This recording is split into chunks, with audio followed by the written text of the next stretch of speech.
So let's derive the IS curve, which we can do with a little bit of algebra. We define a consumption function equal to autonomous consumption plus the marginal propensity to consume times disposable income, and the consumption function is a negative function of the interest rate. So little c determines the sensitivity of consumption to the interest rate, the real interest rate r.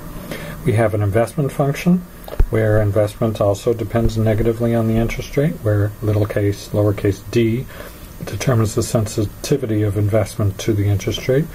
And we have net exports that also respond negatively to the real interest rate.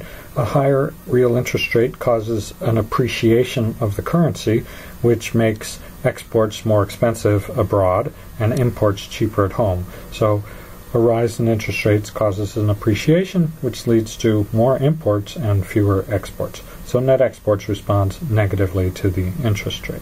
So we have those three basic equations that are defining three of the components of aggregate demand or planned expenditure.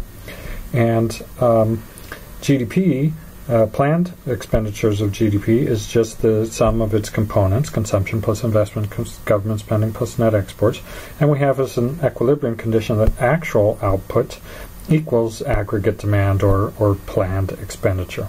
Michigan likes to use planned expenditure. Other texts and common discourse uses, at least journalists, use aggregate demand. So we substitute the consumption function, the investment function, and the net export function in, and we get this expression. And now we do some algebra. We have GDP on this side and on this side, so we want to bring it over to the other side. So we subtract MPC times y from both sides. That gives us y minus MPC times y. And then we have everything that's left over. We'll group the various terms that include the interest rates together, little c, little d, and little x. Now, if we go over to this side, we have y in both terms, so we can bring out the y and multiply by 1 minus MPC. On the other side, we have the same thing. Now we divide both sides by 1 minus MPC. So then we get 1 over 1 minus MPC, which is commonly what we call the multiplier. And we have that. 1 over 1 minus MPC is what we usually call the multiplier, times all the autonomous components of spending. And then we have the interest rate and how the interest rate affects R. So we have a relationship now between the interest rate affects Y. We have a relationship between Y, GDP, and R, the interest rate.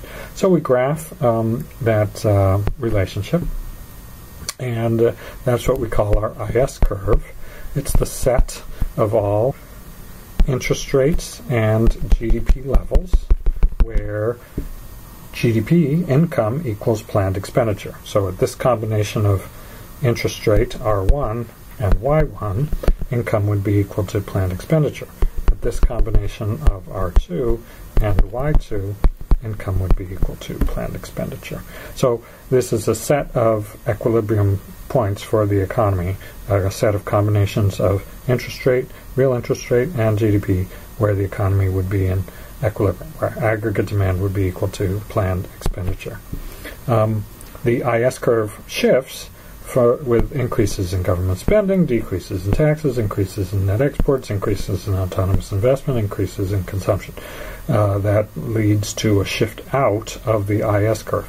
That is, at the same interest rate, with an increase in autonomous spending, we would have higher level of GDP associated that from Y1 to Y2 with the increase in autonomous spending, any one of those or any combination of those that was positive. So that's the basics of the IS curve.